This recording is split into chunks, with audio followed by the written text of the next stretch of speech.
La thématique du jour, c'est la fidélisation client que nous estimons être une priorité dans le développement commercial des entreprises. Pour traiter ce sujet, le format que nous vous proposons est celui des petits déj de la com. Alors nous avons dans la salle un grand nombre d'habitués maintenant, de membres de la communauté qui est active. Ça fait 5 ans qu'on organise ces événementiels qui sont sur un format mensuel. La régularité est en général mensuelle. Depuis 5 ans, nous avons créé cette initiative qui consiste à vous réunir dans un format convivial pour prendre la parole sur des sujets d'actualité et parfois sur des sujets beaucoup plus basiques qui méritent d'être révisés, ce qui va être le cas d'aujourd'hui sur la thématique de la fidélisation. Les petits déj de la com, c'est vous fournir donc une certaine culture sur des sujets, vous sensibiliser à certains sujets dans un cadre qui est celui de la bienveillance. Ça veut dire que, clairement, quand on est chez Créatif, on vient comme on est, il n'y a pas de question bête.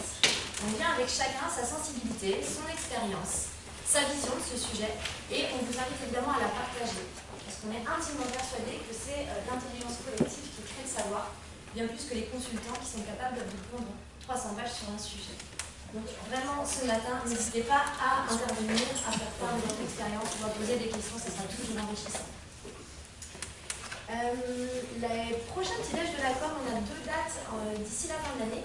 Donc le 18 novembre, on va aborder un sujet qui est pour le coup qui est passionnant intellectuellement et culturellement, qui est un sujet très complexe, qui est celui de la conduite du changement. On est dans un monde qui est en mutation permanente et la capacité à adapter les organisations, les méthodes, les pratiques métiers, mais aussi les hommes, leurs attitudes et leurs comportements. C'est une clé, c'est un facteur clé de réussite aujourd'hui dans les entreprises. Et donc on abordera ce sujet-là au prochain petit déj en partant finalement d'un principe qui est que le changement est une opportunité pour réinventer l'entreprise et pour l'aider à faire face à ce contexte complexe et à améliorer sa productivité et sa compétitivité. Et puis le 11 décembre, avant de clôturer l'année 2015, on abordera un autre sujet qui est absolument passionnant aussi, et qui est une demande rémanente que vous formulez lors de vos questionnaires d'évaluation que vous remplirez à la fin du petit-déj. Vous nous donnez votre point de vue sur votre satisfaction par rapport à cet événementiel. La thématique, ce sera celle de la communication interne.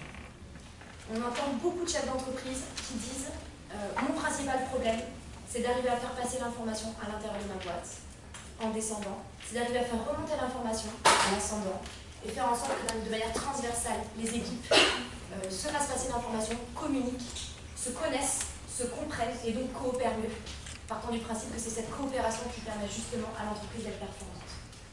La communication interne est à cheval entre la communication, j'ai envie de dire presque le marketing, et les RH, le management. C'est un sujet qui est un peu complexe à aborder parce que finalement il mêle plusieurs sphères. On rajoute à cela la dimension RPS, climat social, dialogue social. Voilà, sujet complexe, mais à mon avis qui est véritablement d'actualité. Donc le 11 décembre.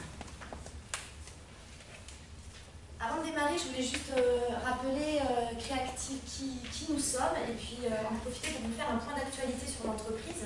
Donc c'est une entreprise qui a été créée en 2003, qui à la base avait un métier historique, on était agence de communication. Donc c'était le pilier central, on était dans les actions de communication. Nous réalisions des outils et des supports.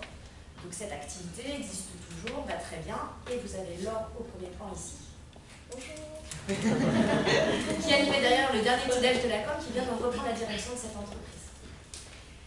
L'activité réalisation donc concerne la création d'identités, de supports print, de sites internet et d'actions web marketing qui permettent concrètement à votre entreprise d'être visible, d'être aimée et d'engager des actions commerciales.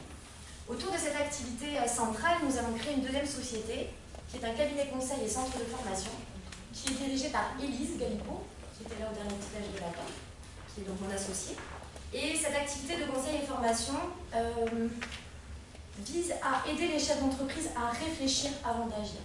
C'est-à-dire qu'on se rend compte de plus en plus aujourd'hui qu'avant d'avoir un acte commercial et un acte de communication, il s'agit de le réfléchir et de le penser stratégiquement. Parce que sinon, c'est un gouffre financier très rapidement. On se plaint souvent que la com, c'est un centre de coût. On devrait le voir comme un investissement et comme un centre de profit.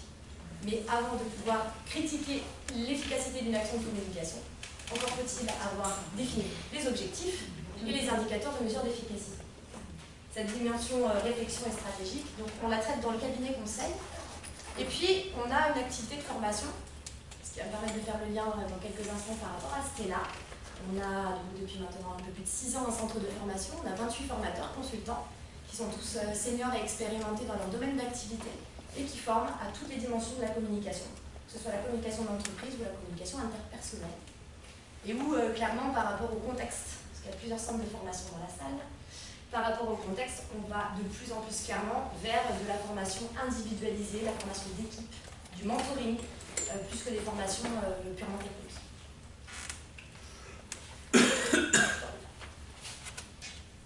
Alors, pour rentrer en matière sur le sujet d'aujourd'hui, les habitués des petits-déj de la com vont dire « Mon Dieu, elle me fatigue, encore son cycle client ».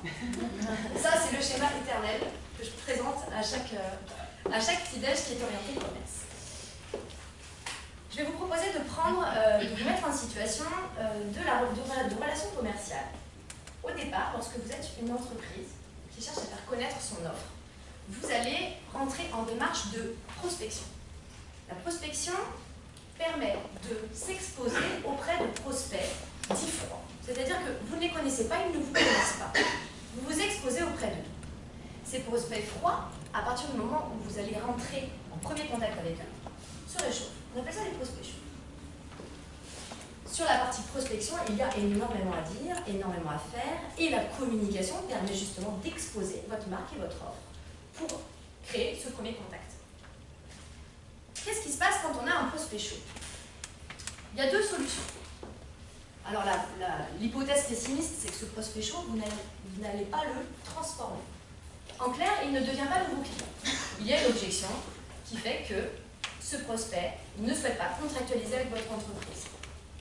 Ou alors, ce prospect chaud, vous arrivez par la qualité de votre offre, par la qualité de votre relation, à le convertir, par la qualité de votre négociation, à le convertir, et il va rentrer dans votre portefeuille client et devenir nouveau client.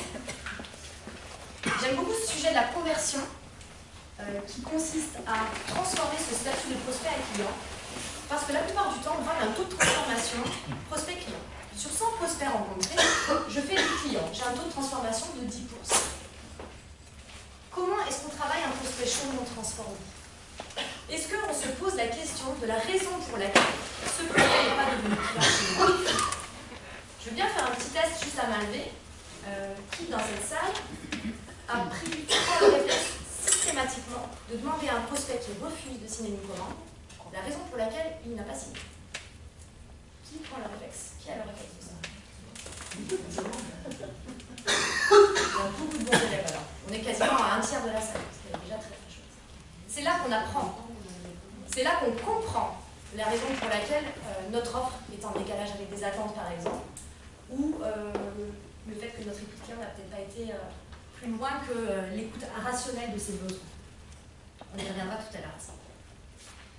Le sujet d'aujourd'hui, ça va être l'étape 3. C'est-à-dire que mes nouveaux clients qui entrent chez moi, que je bichonne, que je conforte dans leur acte d'achat, je vais faire en sorte qu'ils restent dans mon seau. Parce que la problématique de la fidélisation, c'est ça.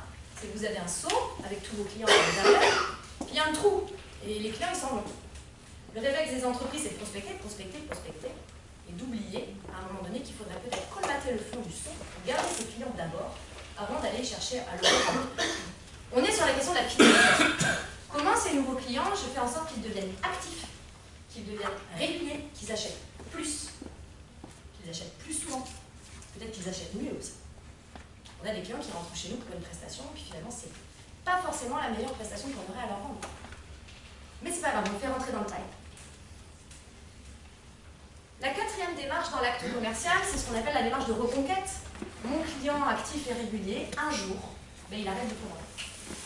Un jour, on le perd. Et ça peut être tout à fait naturel, il peut y avoir une érosion naturelle. Quand on achète une machine industrielle à 650 000 € qu'on amortit sur 15 ans, c'est pas tous les mois qu'on va avoir besoin de racheter cette machine. Donc ça peut être logique. Mais on va se poser la question de comment j'entretiens le lien avec ce client-là. Et après, le client qu'on perd, c'est comme le prospect non transformé. Il est intéressant de comprendre pour quelle raison on la perd. Et là, la démarche de reconquête, on se rend compte dans les entreprises qu'elle n'est quasiment jamais traitée, parce qu'elle suppose de savoir se remettre en question et d'avoir l'humilité d'aller voir un client en disant « Ok, j'ai merdé. Qu'est-ce qui s'est passé? Qu'est-ce qu'on peut faire de mieux? Comment on peut faire pour retravailler ensemble ?» Cet effort est très peu traité. Et un dernier point, c'est ce qu'on appelle la prescription. Alors là, c'est le summum dans l'acte commercial. C'est moi, entreprise, je n'ai plus rien à faire. C'est mes clients qui bossent pour moi, c'est mes clients qui me recommandent.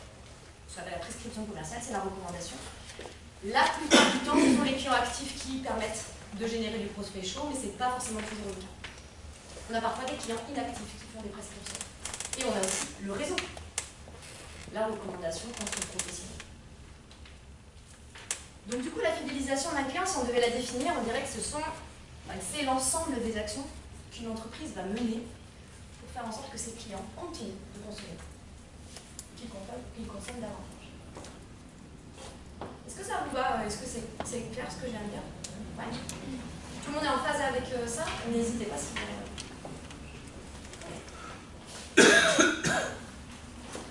Alors, à titre personnel, si je devais définir la fidélisation, je dirais que pour moi c'est une sorte de savoureux mélange entre trois grandes compétences. Une compétence de commerce. La fidélisation, c'est avant tout un acte de relation client. Donc, où on va chercher la satisfaction de notre client et où on va faire en sorte d'être très présent auprès de lui pour pouvoir être proactif en termes d'offres. Et évidemment, l'écouter, parce que si on n'écoute pas son client, on a du mal à calibrer notre offre. On est sur un pilier central qui est celui du commerce. Mais pour moi, dans la fidélisation, il y a deux autres dimensions. Celle qui est en bas à gauche, c'est celle qu'on a traitée il y a 2 petits déj de la com. C'est qu'aujourd'hui, avec les volumes de clientèle qu'on traite et avec la densité des relations qu'on a, on est obligé d'informatiser. Avec les effectifs qui se renouvellent dans les entreprises, les entrées et les sorties.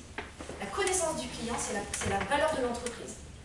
Donc, de plus en plus, les entreprises s'équipent du système de gestion de la relation client, GRC, on dit en anglais CRM, donc des applicatifs qui vont permettre de consolider les bases clients, de rentrer en historique les comportements et de pouvoir du coup assister, automatiser la gestion de la relation client. Donc ce matin, on ne va pas en parler, parce qu'on a déjà fait un petit déj il y a quelques mois là-dessus. Et la dernière dimension, c'est que dans qui dit fidélisation, dit relation. Qui dit relation, dit 2 personnes qui se parlent, ou 2 entités qui se parlent, dit communication.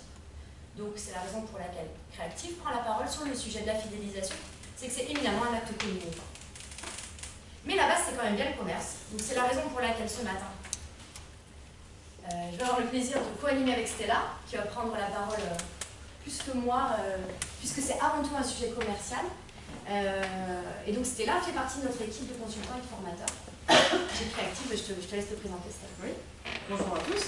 Je suis donc Stella Gabriel-Zafra, je suis consultante et formatrice en technique de commercialisation, tout secteur d'activité, principalement avec une petite spécialité sur le tourisme. J'accompagne donc les dirigeants d'entreprise et leurs équipes dans le développement commercial de leurs activités. Donc je les aide par exemple à mettre en place des actions de prospection, des actions de fidélisation également. C'est la raison pour laquelle je suis là aujourd'hui et je vous parle du sujet de la fidélisation. Pour démarrer ce sujet de la fidélisation, d'abord les objectifs de ce petit déjeuner. Le premier objectif, c'est d'intégrer la notion de gestion de relations clients, parce que cette notion, on en parle beaucoup, mais on ne sait pas toujours ce que ça veut vraiment dire. Et donc, avant de démarrer réellement dans le vif du sujet de la fidélisation, j'aborderai avec vous la gestion de la relation client. Le deuxième objectif, c'est de mettre en place ou d'affiner la stratégie de fidélisation que vous avez mis déjà peut-être en place dans votre entreprise ou pas. Donc nous sommes là aujourd'hui pour vous donner des outils avec Emmanuel sur cette stratégie de fidélisation que vous souhaitez ou que vous avez déjà mis en place dans votre établissement. Et enfin, le dernier objectif, c'est donc d'utiliser les différents outils qu'on va vous proposer aujourd'hui, justement pour mettre en place ou affiner cette stratégie de fidélisation au sein de votre entreprise par rapport aux prestations que vous proposez. Alors, la gestion de la relation client, qu'est-ce que c'est? Tout simplement, la gestion de la relation client, c'est avant tout l'analyse des comportements d'achat de vos clients, l'analyse de leurs attentes, puisque à aujourd'hui, on part du client pour proposer nos prestations, et donc à partir de cette analyse des attentes de vos clients et du comportement d'achat de vos clients, vous allez proposer des prestations adaptées à ces clients, vous allez aller un peu plus loin que ces prestations adaptées, vous allez leur proposer des prestations complémentaires à ce qu'ils attendent, de manière à pouvoir faire évoluer la satisfaction de vos clients et donc d'espérer avoir une fidélisation accrue de vos clients. Alors vous allez me dire, un client satisfait n'est pas forcément un client qui est fidèle, mais on va en parler justement à la fin de ce petit déjeuner puisque j'aborderai l'évaluation de la satisfaction client et on verra qu'un client qui n'est pas forcément satisfait peut tout à fait être fidèle tout de même. Donc justement, par rapport à ces diverses offres complémentaires que vous proposez, on a dit qu'on peut espérer avoir une fidélisation accrue et consolider ses parts de marché. Donc en fait, la gestion de la relation client, on pourrait la définir en se disant j'analyse le comportement du consommateur, je propose une offre adaptée et derrière, je consolide mes parts de marché. Et on va voir tout de suite pourquoi la gestion de la relation client. Il y a quelques années, dans les années 50, nous proposions un marketing indifférencié. C'est-à-dire qu'on partait de notre produit, on proposait un produit sur un marché et on ne se souciait pas forcément des attentes de nos clients. De toute façon, la demande était largement supérieure à l'offre, donc on savait que nos clients, on avait un minimum ciblé quand même au préalable, on savait que nos clients allaient acheter nos produits ou nos prestations.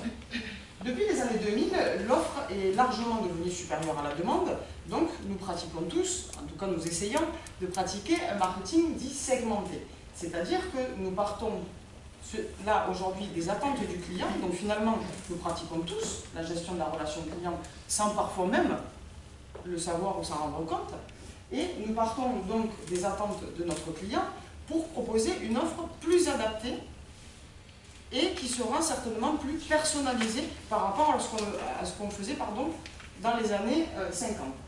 Et il se trouve qu'aujourd'hui, la conjoncture économique aidant, que l'on connaît tous malheureusement, et qui est compliquée pour tout le monde, tout secteur d'activité confondu, la concurrence de plus en plus accrue fait que notre client peut se disperser plus facilement et peut plus facilement aller chez la concurrence.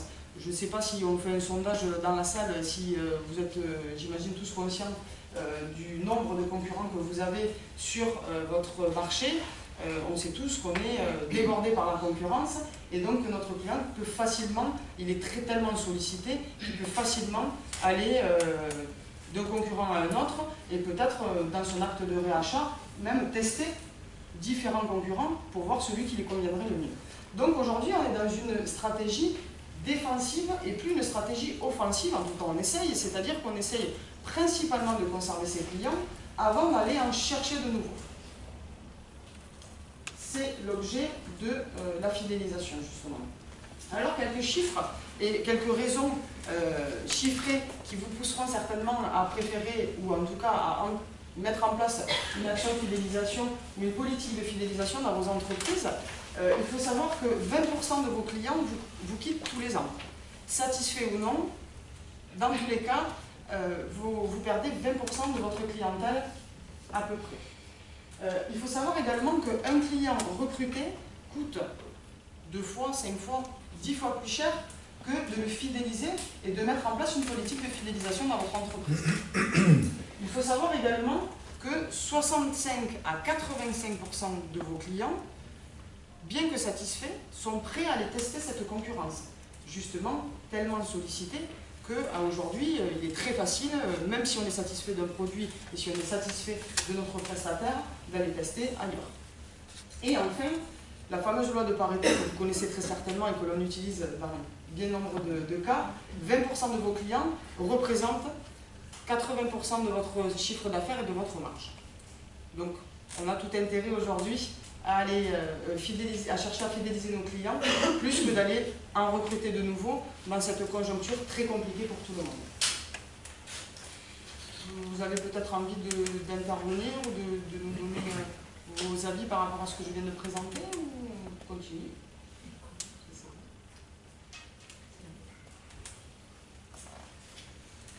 Alors, sur les bonnes pratiques de la fidélisation,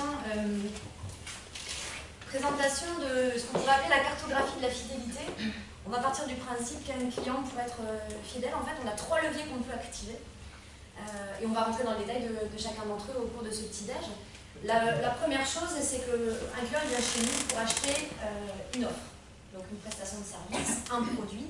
Donc on va être sur ce qu'on appelle la politique de l'offre, et il va falloir qu'on nourrisse ces attentes en matière de qualité, en matière de prix, en matière de délai, ce fameux triptyque classique coût, délai, qualité, auquel on rajoutera la dimension fonctionnelle. Celle-là, on aura l'occasion d'en parler tout à l'heure. Donc là, on va nourrir la conformité finalement de ses attentes en matière d'offre par rapport à ce qu'on propose, mais on va venir ajouter une deuxième couche, qui est une couche beaucoup plus communicante, où pour finalement fidéliser un client, il va falloir également rajouter une dimension beaucoup plus émotionnelle, beaucoup plus subjective, beaucoup moins objective, qui est celle de la marque. Et quand on dit marque, même si vous êtes consultant indépendant, vous êtes une marque. Même si vous êtes une TPE de 10 personnes, vous êtes une marque. Vous êtes une entreprise qui est unique, qui a son histoire, qui a sa culture, ses valeurs, qui a son positionnement, qui a sa vision, et qui va défendre cette personnalité sur son marché. Vous pouvez prendre deux boîtes qui paraissent identiques en matière de chiffre d'affaires, en matière de positionnement de produits, etc. Ces deux boîtes-là, elles ont des cœurs et un sang différents. Et cette personnalité va permettre finalement de donner un ton, une couleur à votre offre et à la relation que vous allez établir avec vos clients. Et cette marque qui va diffuser cette personnalité va également renvoyer au client une image de lui. C'est-à-dire que quand on est client chez Creative, par exemple, on se sent être comme ci ou comme ça. On se définit en tant que client. Quand j'ai un iPhone, je me sens client Apple, et j'ai un parti pris très fort, j'ai une image de moi, ce qu'on appelle le reflet du client, qui compte énormément dans l'acte d'achat et qui compte énormément, qui contribue énormément à la fidélité. Et la troisième dimension, c'est une dimension qu'on oublie souvent, mais c'est une dimension extrêmement intuitive personnelle. On est fidèle à une entreprise aussi parce qu'on a une relation avec celui qui a fait l'acte de vente, donc avec le vendeur. Et le vendeur, eh bien, il s'agit qu'il soit expert techniquement. Ça, c'est une demande qui est de plus en plus importante. Les liseurs d'étiquettes chez Darty, on commence à en avoir ras-le-bol. Un vendeur qui est capable d'argumenter fonctionnellement et techniquement une offre va avoir une crédibilité supérieure. Mais certains diront qu'un bon vendeur, il a besoin de connaître le vernis, parce qu'avant tout, c'est la qualité relationnelle qui va faire la différence. Et qui est basée sur un élément clé, la confiance. Au-delà de la qualité relationnelle et la confiance et de son expertise, il y a une troisième dimension qui va être évidemment un argument clé ce matin, c'est sa capacité à suivre. Parce que je peux être la plus sympa du monde, on peut vraiment me faire confiance, je peux connaître très bien mon offre. Si je suis jamais là au rendez-vous quand on appelle, quand on le sollicite, si même je ne suis pas là pour revenir, être proactive, venir vers vous, m'intéresser à vous, être en veille sur votre marché, vous allez vous dire que finalement, j'étais un joli coup de fumée. Voilà. Et derrière, c'est une déception. Et c'est pire que tout en matière de gestion de relations clients. Donc, pour nous, la fidélité, elle va se baser sur ces trois dimensions-là, mais elle va s'appuyer sur trois piliers. Alors effectivement, j'ai choisi de déterminer ou de développer avec vous trois différents piliers de la fidélisation. Je ne sais pas si tout le monde voit, en fait j'ai l'impression que je vous le cache. Sachant que le PowerPoint, on vous l'enverra si vous habituez au savoir. Du coup, les trois piliers que j'ai choisi de développer avec vous aujourd'hui de la fidélisation sont, la première des choses déjà, c'est de personnaliser son offre. C'est-à-dire, donc on a dit, aujourd'hui on est sur un marketing segmenté, donc on prend en compte les attentes du client et on essaye de répondre à ses attentes et à son comportement d'achat. Mais aujourd'hui, ce que le client attend de nous, c'est plus simplement un rapport qualité-prix, c'est également une expérience client. Donc, ce que le client va rechercher, c'est avoir une offre plus adaptée encore que ce qu'il pourrait attendre. On va le développer tout à l'heure. Le deuxième pilier que j'ai choisi de développer, ce sont les différents outils de fidélisation que je vous présenterai très en détail tout à l'heure et qui vous permettront certainement peut-être de réfléchir à une politique de fidélisation que vous pouvez mettre en place dans votre établissement, dans votre entreprise. Et enfin, le troisième pilier qui pour moi est très important, c'est l'évaluation de la satisfaction client. C'est quelque chose qu'on ne met pas toujours en avant et qu'on a tendance à laisser un petit peu de côté pour diverses raisons qu'on abordera tout à l'heure. Et on verra que pourtant, sans évaluer la satisfaction de nos clients, c'est très compliqué de les fidéliser, même si, encore une fois, un client qui est satisfait ne reste pas toujours fidèle. Le premier pilier donc, de la fidélisation... Je peux t'interrompre ? Oui, bien sûr. La notion de l'évaluation, en fait, c'est vraiment une notion qui est critique quand on parle de fidélité, mais en fait dans tous les domaines de performance commerciale. Très rares sont les entreprises qui prennent le temps d'évaluer leurs actions, quelles qu'elles soient. Parce qu'on imagine, on part du principe que on va passer du temps à mesurer quelque chose qui est déjà fait alors qu'on a encore temps à faire. Mais donc du coup c'est une sorte de fuite en avant finalement. Parce qu'on ne remet pas en question finalement les biais et on n'identifie pas les axes d'amélioration de notre boîte.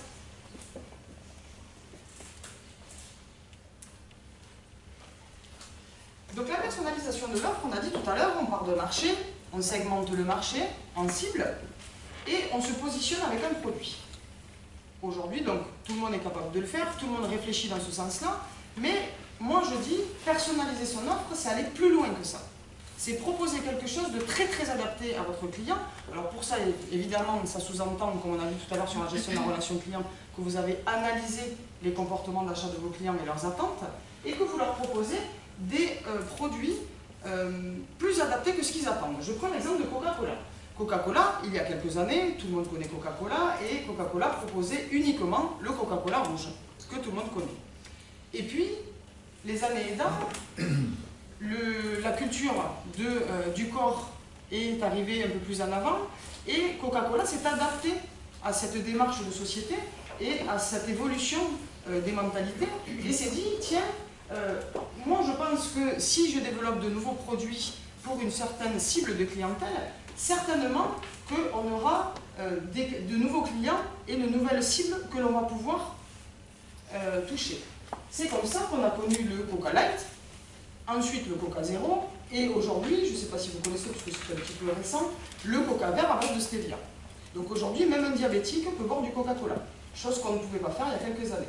Donc quand je parle de personnalisation de l'offre, c'est réellement ça, c'est-à-dire essayez d'adapter votre produit, décliner votre produit ou vos prestations à vos différentes cibles et tournez-vous vers vos différentes cibles pour pouvoir décliner vos différents produits et différentes prestations. Je fais un petit sondage dans la salle. Qui aujourd'hui a une offre segmentée? 1, 2, 3, 4, 5. Ok. Sur les personnes qui ont les mains levées, qui veut bien mettre dans le champ, nous raconter, nous donner l'exemple de sa segmentation justement. Ouais. On a un service d'accueil téléphonique, j'ai 5 niveaux de tarifs qui commencent le moins cher, qui est l'éco pour les gens qui sont tout seuls et qui ont besoin de transférer leur vie, donc avec un service très basique où juste on prend le message. On fait de l'éco plus, du sur-mesure avec un tarif à faire où on fait un message beaucoup plus important avec du renseignement client, du renseignement de tarif, du renseignement d'horaire, tous les renseignements qui peuvent arriver. Et on a une offre sur mesure où là on peut faire de la gestion de hotline technique où on rentre sur les sites des clients et on peut rentrer les tickets techniques sur le site directement des clients. Et bien sûr jusqu'à la prise de rendez-vous pour les cabinets médicaux, des choses comme ça. Donc il y a 5 niveaux de tarifs différents. Il y a du sur-mesure et du 24-24. Donc différentes gammes de prix en fonction des moyens et des attentes de chaque client. Okay. J'entends dans ton discours la présentation de la segmentation de l'offre en fonction des paliers tarifaires. Oui. Okay. Ça m'interpelle. Je ne présente pas l'offre en fonction des attentes, mais je présente l'offre en fonction de l'accessibilité financière. Et on commence par les attentes quand même, les besoins.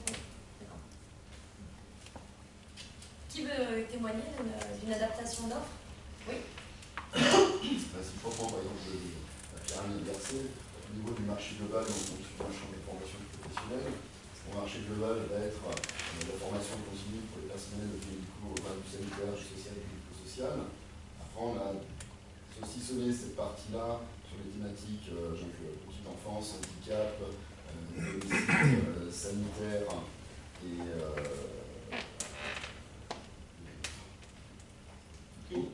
bref, on a 5 déclinaisons. Et après, pour chacune de ces déclinaisons, on a un public cible à qui on va s'adresser. Soit un public cible humain, comme l'infirmière libérale, ou institutionnel, comme la crèche. Voilà. Ça, c'est typiquement ce qu'on retrouve après dans la communication. Vous savez, ces sites internet, vous arrivez sur la page web d'accueil d'une société de prestation de services, par exemple, qui a finalement une ou deux prestations à proposer, mais qui va vous proposer des entrées spécifiques en fonction du profil que vous avez, et qui va vous présenter son offre de manière différente, qui va adapter le jargon métier, qui qui va adapter l'argumentaire. Si on a un profil par exemple extrêmement technicien, on va mettre en avant des arguments fonctionnels. Si on a un public d'acheteurs, on va plutôt mettre en avant des arguments commerciaux. Pour autant, c'est la même offre qu'on prenait au départ. On adapte le discours. Et c'est marrant parce que dans le monde du produit, on sait ce que c'est qu'un magasin avec des univers, avec des rayons, avec des savoir-faire. Dans un city business, on sait qu'il y a des catégories. Et quand on a de la prestation de service, on a souvent du mal à marketer, dans le sens segmenter son offre et adapter la façon de le présenter. Ok, merci pour ces témoignages. Alors toujours dans la personnalisation de l'offre, donc tout à l'heure Emmanuel présentait la fidélisation et nous parlait de la qualité, du délai, du prix, de la fonctionnalité du produit ou de l'offre. Alors effectivement, c'est très important. Le client vient chez vous pour acheter quelque chose, il attend derrière un rapport qualité-prix, il attend derrière d'être satisfait de la prestation qu'il a choisie. Mais quand moi je parle de la personnalisation de l'offre, ce que je veux entendre par là, c'est que dans votre stratégie, il faut intégrer une notion qui est très très importante aujourd'hui, c'est la notion de client unique. Il faudrait que quand vous réfléchissez à votre stratégie de positionnement et d'offres que vous souhaitez mettre à disposition de vos clients, vous réfléchissiez comme si votre client, celui-ci, cette cible-là, était unique. Et si vous arrivez à faire ça, à proposer une offre et à ensuite cibler par rapport aux différents clients, vous avez gagné une grosse partie de la fidélisation de votre client, de votre prospect futur client.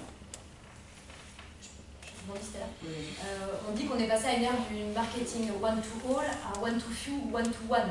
C'est un peu du jargon marketing, mais avant c'était voilà, une offre et on la balaye. C'est ce qu'on disait dans les années 50, le marketing indifférencié. Et en fait, on se rend compte aujourd'hui, même nous, c'est vraiment les préconisations qu'on fait en clientèle. On dit qu'au lieu de mettre 10 000 € pour faire une opération de com pour toucher 10 000 personnes, mettez peut-être que 100 € pour toucher 2 personnes. Parce que le taux de conversion derrière, il va être extraordinaire, parce que vous vous intéressez vraiment au client, parce que vous lui apportez une proposition de valeur qui lui correspond parfaitement. Et on avait tendance à penser au départ qu'à partir du moment où on faisait du massif, dans le lot, il y en aurait bien qui vous convertiraient. Voilà. Aujourd'hui, il y a tout le monde qui fait du large. Plus vous allez affiner, plus ça veut dire que vous vous intéressez à la personne. Et vous lui apportez une proposition, une offre qui vraiment lui parle. Et c'est par exemple, je prends l'exemple de l'emailing, et c'est un outil dont on parlera tout à l'heure. Aujourd'hui, avec l'envoi d'emails en masse, on a la possibilité technologiquement de faire en sorte qu'avec un bouton envoyé et un gabarit, un modèle d'emailing, en fonction de macros qui vont chercher dans des bases de données des informations comportementales, on adapte complètement. Je prends l'exemple d'un de nos clients qui vend des machines de recyclage en B2B, en professionnel à professionnel, machines de recyclage de différentes matières. Quand il envoie une promotion ou un lancement de produit à ceux qui sont par exemple dans les abattoirs, il va mettre un visuel de viande en train d'être découpée. Quand il envoie cet emailing dans plutôt des établissements de santé, des cliniques qui doivent recycler des matières organiques humaines, il ne va pas mettre un espèce de gros jambon. Vous voyez, il adapte le visuel. Mais tout ça se fait automatiquement parce qu'il a un champ photo où il décide d'aller chercher en base de données et il lit le secteur d'activité du client avec sa fiche à telle image, à tel champ, à tel macro. Autre chose dans la personnalisation de l'offre, il faut que votre client sente se rende compte, plus qu'il sente d'ailleurs, qu'il a un avantage à venir chez vous plus que chez le concurrent. On l'a vu tout à l'heure, aujourd'hui on a une concurrence accrue dans tous les domaines. Donc qu'est-ce qui fait que votre client va acheter plus chez vous que chez quelqu'un d'autre? C'est certainement l'avantage que vous allez lui communiquer. C'est-à-dire vous allez lui dire, moi j'ai ça de différent par rapport à tel concurrent. Et ça c'est un avantage pour vous, monsieur le client. Je prends l'exemple de McDonald's. Qui aurait cru qu'un jour, dans la restauration rapide, on puisse avoir un service à table? Je crois que, moi qui suis quand même dans le tourisme, j'aurais jamais pensé qu'un jour, en restauration rapide, on puisse avoir un service à table, comme le propose aujourd'hui McDonald's. Et aujourd'hui, McDonald's communique là-dessus. Et dit, venez chez nous, on vous servira même à table. Et aujourd'hui, McDonald's touche une clientèle qu'il ne touchait pas avant. Donc c'est ça aussi, personnaliser son offre. Communiquer au client qu'est-ce que vous avez de différent par rapport à votre concurrent et qu'est-ce qui va gagner à venir chez vous par rapport à aller chez quelqu'un d'autre pour le même prix, et voire même mieux si vous y arrivez. Par rapport à cette offre concurrentielle, nous on se rend compte vraiment sur le terrain que nos clients ne connaissent pas leurs concurrents. comment vous pouvez avoir un discours commercial, que ce soit en prospection ou en fidélisation, valorisant ce qui fait votre spécificité, si vous ne savez pas ce que vos confrères proposent. Souvent, nos clients ne savent même pas dire qui sont leurs concurrents. Donc, parce que la concurrence, elle est physique, la concurrence, elle est numérique, la concurrence, elle est souvent indirecte. L'analyse, enfin la connaissance et l'analyse de la concurrence, c'est un sujet fondateur. Parce que rien de pire que de se retrouver à fidéliser un client. Par exemple, on a un client récemment qui a fait une opération de fidélisation. La proposition qu'il a faite, l'offre commerciale qu'il a faite, était ridicule à côté de ce qu'avait fait son concurrent 24 heures plus tôt. Sauf que comme il n'était pas en veille, il ne regardait pas ce que son concurrent faisait lui pour fidéliser cette clientèle commune qu'ils avaient, et bien il s'est retrouvé mais vraiment le bec dans l'eau. C'est un peu dommage. Donc d'où l'intérêt de la veille. Je peux rajouter quelque chose? Oui, bien sûr. Dans cette logique-là, en particulier pour le caractère vert là, de client unique, il y a quelque chose qui est apparu maintenant à peu près dans tous les métiers, c'est ce qu'on appelle la logique de plateforme. C'est-à-dire que j'intègre le client dans la définition de l'offre, dans la construction de l'offre. Vous prenez Airbus, vous prenez Dell, vous prenez même maintenant Citroën. Les gens, les clients peuvent définir dès l'amont le type de produit qu'ils veulent avoir, quel réacteur je veux, quel train d'atterrissage je veux, combien je veux avoir de sièges, combien j'en ai en première, combien j'en ai en business, quel est le rayon d'action de l'avion, etc., etc. Et de plus en plus, ce qui est important quand on définit la personnalisation de l'offre, c'est d'intégrer le client le plus vite possible pour qu'il ait l'impression que ce qui est fabriqué, c'est lui qui l'a fabriqué. Et pour limiter les écarts au final qui font des non-sens commerciaux. Voilà. Tout à fait, merci monsieur pour cette intervention, parce que c'est justement, j'allais revenir sur cette notion de client unique. Pour reprendre l'idée de Coca-Cola, aujourd'hui, on connaît le nouveau packaging de Coca-Cola et on peut commander, si l'on veut, une canette de Coca avec son prénom, avec ce qu'on veut dessus. Et c'est exactement ce que vient de dire monsieur, c'est-à-dire que le client a la sensation qu'il fait lui-même son packaging. Et ça vaut dans tous les pays. Aujourd'hui, si je suis au Japon, je vais pouvoir commander une canette de Coca-Cola avec mon prénom en japonais. C'est pareil si je suis dans les pays du Moyen-Orient ou autre.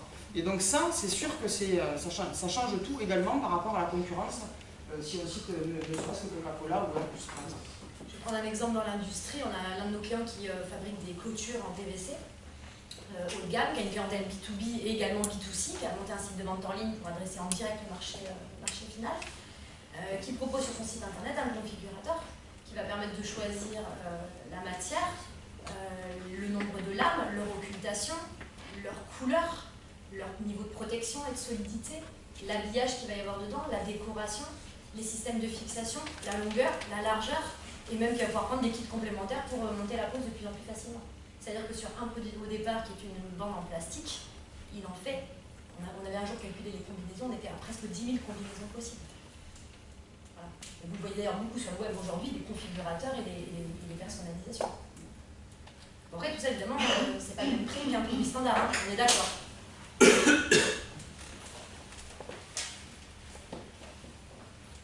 Alors il y a quand même un point que je voulais faire sur la partie plus com et moins produit, c'est la question de marque, parce qu'on dit le client en gros il est roi, on l'écoute et amen, on construit une offre qui est exactement ce que lui attend. Oui, moi je dis juste warning, à une condition, c'est qu'on ne se dit pas soi en tant qu'entreprise. C'est-à-dire que sinon ça s'appelle de la prostitution. Sinon, ça veut dire aussi que chaque entreprise qui vend des fauteuils à des hommes de plus de 50 ans qui sont chefs d'entreprise en région toulousaine, si tout le monde mène ses études de marché et orienté client, tout le monde va faire les mêmes choses, puisque tout le monde aura les mêmes résultats.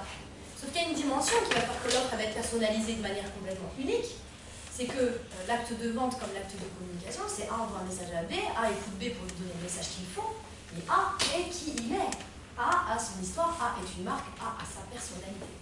Donc je voulais quand même bien faire un tout petit rappel sur 2-3 slides sur le fait que votre identité d'entreprise, votre unicité doit donner ce ton, donner cette couleur et faire en sorte que le client ait effectivement une offre personnalisée qui correspond à ses attentes, mais qu'elle soit colorée de qui vous êtes. Ne jamais vous oublier. Donc ça veut dire que dans votre offre, voilà, même si vous avez bien fait un bon profiling de vos cibles et travaillé votre positionnement concurrentiel, la personnalité de marque que vous avez et donc l'image que vous avez envie de transmettre de votre entreprise, ça c'est éminemment subjectif et c'est entre vos mains. Ça, c'est une représentation somme toute personnelle de ce que c'est qu'une marque et une entreprise, que j'ai appelé l'iceberg. Le principe en fait de ce schéma, c'est d'expliquer que l'entreprise, c'est tout ça, c'est tout cet iceberg. Et qu'en fait, quand je suis créateur ou dirigeant d'entreprise, j'ai à la base une idée qui a permis de faire créer cette entreprise et que j'ai insufflé une âme, une vision, un projet, une énergie, une intention créatrice qui est celle-ci, en tant que créateur. Et moi, créateur ou dirigeant repreneur, je vais piloter mon entreprise avec les membres de mon comité de direction, avec mon équipe rapprochée, avec mes partenaires financiers, avec lesquels je vais partager qui je suis et quel est cet ADN de l'entreprise. Et puis pour que mon entreprise elle tourne, je vais monter une équipe, donc je vais avoir des salariés, et puis cette fameuse identité d'entreprise, je vais la transposer dans ce qu'on va appeler une culture d'entreprise. Culture d'entreprise, ce sont les valeurs. C'est ce qui est bien et ce qui n'est pas bien. C'est ce qui régule les relations qu'on va avoir en interne et qu'on va avoir en externe. Cette culture d'entreprise, ces valeurs, on sent d'ailleurs en ce moment qu'il y a vraiment une montée de demande de sens dans les entreprises. Il y a de plus en plus d'entreprises qui travaillent à formaliser, alors à identifier et à formaliser, ce qui fait justement cette culture qui lie les hommes, qui soude les hommes tel un ciment et qui permet aux équipes de traverser les tempêtes notamment. Et qui va donner, encore une fois, cette saveur, ce piment personnel de l'entreprise. Ensuite, avec les parties prenantes externes, que sont les fournisseurs et les clients. Là, on est sur de la partie prenante interne, avec qui on partage donc cette culture d'entreprise qui émane de cette âme. Et à partir du moment où on commence à communiquer un peu en externe, on va être non plus sur de la culture d'entreprise, mais sur de l'image de marque. C'était un petit rappel un peu sémantique. La culture d'entreprise, c'est à l'intérieur, l'image de marque, c'est ce qu'on diffuse à l'extérieur. Et c'est par un dispositif de communication qu'on va arriver à dégager à l'extérieur ce qu'on est à l'intérieur. Mais on ne dégage pas tout, on ne dit pas tout. La façon dont vous êtes coiffé, habillé, dégage une certaine image qui est représentative de qui vous êtes à l'intérieur dans votre cœur et dans votre âme, et ne raconte pas tout de vous non plus. C'est le même principe.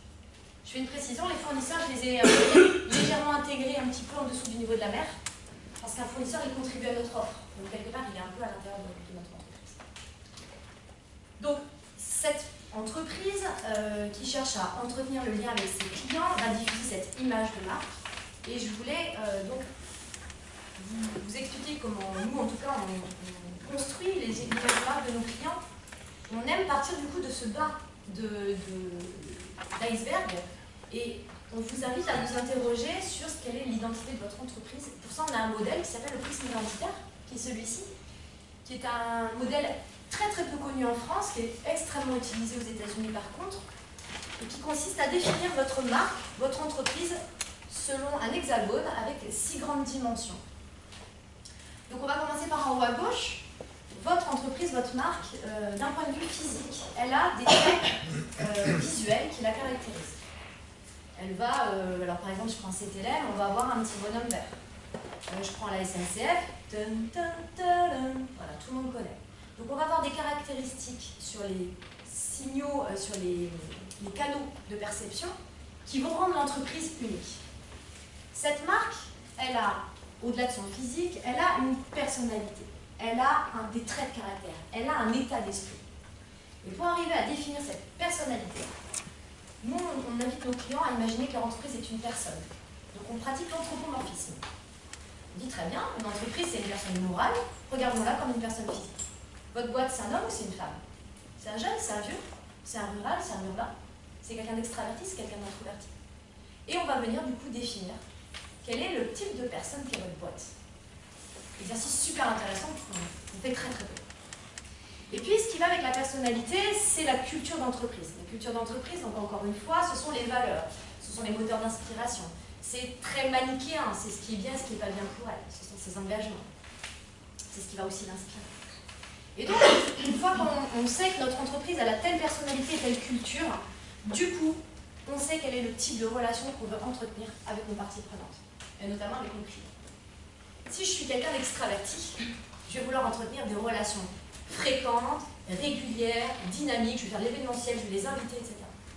Je suis une entreprise dans le médical, très introvertie, très posée, je vais envoyer mon petit patron de WWF. Je vais vous donner un exemple après, évidemment. J'ai un client qui est dans le monde du software pour l'équipement logiciel pour les transporteurs, qui a un type de relation qui est celui de la combativité et de la domination. Je peux vous dire que c'est une boîte géniale, les gens à l'intérieur sont vraiment de valeurs humaines super fortes, etc. Que des mecs hyper dynamiques, très ouverts. Mais par contre, leurs clients, ils aiment avoir des fournisseurs qui les assassinent, qui les appuient, c'est impressionnant. Ils ont besoin d'avoir, c'est le monde des hormones. Donc, mon client, il a une réplique préférée avec ses clients, c'est non. Voilà, tout est non. Et après, il y a de la négo. Et plus il dit non, plus il vend. Et plus il est cher, plus il vend. Voilà, c'est le rêve. Après, on en a d'autres qui ont vécu dans des relations, beaucoup plus, on est créatifs, on est dans des relations très authentiques, pérennes, sincères, conviviales. Enfin, nous, on va aimer vous voir au resto, vous inviter au petit-déj. Avant que vous ayez des emailing tous les mois avec des promos sur la 50e carte de visite offerte pour 49 achetés. Hein, on est d'accord, alors c'est ça, ça n'arrivera pas vraiment chez nous. Non. Et puis, dans ce prisme identitaire, on a le volet entreprise avec ce qu'elle a à l'intérieur et comment elle s'exprime à l'extérieur. On a ensuite le client. Parce que cette entreprise n'existe pas sans ses clients et que votre entreprise va renvoyer au client ce qu'on appelle la mentalisation, va renvoyer au client une image de vous-même. C'est-à-dire, je suis client McDo, je me considère comme étant quelqu'un de fun et de transgénérationnel. Et le reflet du client, c'est l'image que vous allez avoir d'un client McDo, alors vous-même vous n'êtes pas un client McDo. Il mange du McDo, c'est quelqu'un qui ne fait absolument pas attention à son corps et qui croit tous ces gros bobards d'Amerloc. Dans chacune de vos entreprises, il y a un reflet du client et il y a une mentalisation du client. Sauf qu'évidemment, pour le savoir, pour connaître le reflet du client, il faut aller écouter vos non-clients, alors que déjà, rares sont ceux qui écoutent leurs clients. C'est quand même une démarche particulière. Par contre, c'est extrêmement intéressant à faire, très très instructif. Et puis la mentalisation, attention, il y a parfois des mentalisations en fonction des profils de cible. J'ai une clientèle en B2B, une clientèle en B2C par exemple. L'image que j'ai de moi va forcément être différente. C'est normal, c'est logique. Vous allez avoir une offre différenciée. Par contre, attention qu'elle reste compatible. J'ai vu par exemple un client qui avait deux politiques tarifaires avec deux offres vraiment diamétralement opposées. Il en a perdu l'identité de sa boîte, il en a perdu le positionnement. Parce que certains clients disaient, moi, je suis client de cette marque parce que je peux me le payer, c'est classe, c'est haut de gamme, je fais partie de l'élite. Et il rencontre quelqu'un qui est aussi client de cette même entreprise, qui a la même marque, qui lui dit, oh, le bon plan cette boîte, mais franchement, mais je sais même pas comment ils gagnent leur vie, tellement j'ai fait un bon coup avec eux. Vous voyez, il y a une dichotomie qui fait qu'on perd la cohérence de l'offre et donc de l'identité de l'entreprise. Je vous donne un exemple. On a un petit déj qui est dédié à ce sujet-là, sur l'identité d'entreprise, qui s'appelle Mes clients même, une conférence de 2 heures qui explique comment créer la préférence dans la relation client. Juste un exemple, Mercedes et IBM. Alors on prend beaucoup d'exemples en B2C avec Stella, c'est-à-dire en consommateur et grand public, pour que ça parle à tout le monde. Parce que donner des exemples en B2B, c'est un peu plus compliqué. Mercedes-Benz, par exemple, on voit de la marque une étoile et une forme classique, là où chez BM, on va avoir une calandre et on va être dans un esprit mode. Donc on a du classique, d'accord, Chopin, noir, voilà. Et de l'autre côté, on a la mode, les défilés et la musique pop qui va vite. On est sur les mêmes positionnements, même type de produit, même type de clientèle, à la base. Mercedes-Benz va avoir une personnalité d'entreprise posée et conservatrice. Là où BMW va être dans la vivacité. Donc ça veut dire que chez Mercedes-Benz, tout est cool, posé, zen. Chez BM, ça bouge. Mercedes-Benz a une culture germanique, là où BMW a une culture jet-set. Nécessairement, Mercedes-Benz va être beaucoup plus dans une relation de domination. Une relation, voilà, elle fait autorité. Là où BMW, étant vive dans la mode et dans le jet-set, va être beaucoup plus dans une relation de séduction, où l'affect a beaucoup plus de place. Donc vous imaginez bien que pour fidéliser la clientèle, si je suis commercial BM ou commercial Mercedes, j'adopte pas du tout les mêmes comportements, je ne fais pas les mêmes actes, je n'utilise pas les mêmes outils de communication, et voire même, trouvez-moi un gars qui a été vendeur chez Mercedes et qui est allé chez BM ou vice-versa. Ça n'existe quasiment pas. Parce qu'en amont, dans le recrutement, ils font en sorte de prendre des commerciaux qui collent à l'identité de leur boîte, quand bien même ils ne l'ont pas formalisé, verbalisé. Parce que c'est un truc qui se sent quand même, l'identité d'une boîte. Et puis, bah, quand je suis client Mercedes-Benz, j'ai réussi. Ah, tu es client Mercedes-Benz, tu as un égo fort. Je suis client BMW, je suis un youpies. T'es client BMW, t'es un arriviste. L'image du client de la part d'un non-client n'est pas toujours négative, attention. Donc évidemment, l'identité de l'entreprise va jouer sur cette personnalisation, va jouer sur le type de relation et va jouer sur l'image qu'on veut dégager. Donc ça, ce que je viens de vous exposer super rapidement en mode TGV, c'est fondateur parce que avant de prendre la parole ou d'agir concrètement en matière de fidélisation, il faut être sûr de bien se respecter soi aussi. Parce que c'est un vrai avantage concurrentiel d'être soi. Parce qu'en fait, être soi, ça suffit. Ça va? Est-ce que vous voulez réagir à ça? Oui. Mais juste apporter une petite précision sur la force d'un logo. C'est le triangle ou l'étoile Mercedes. Ça symbolise l'air, la terre et l'eau. L'ancrage. C'est tout.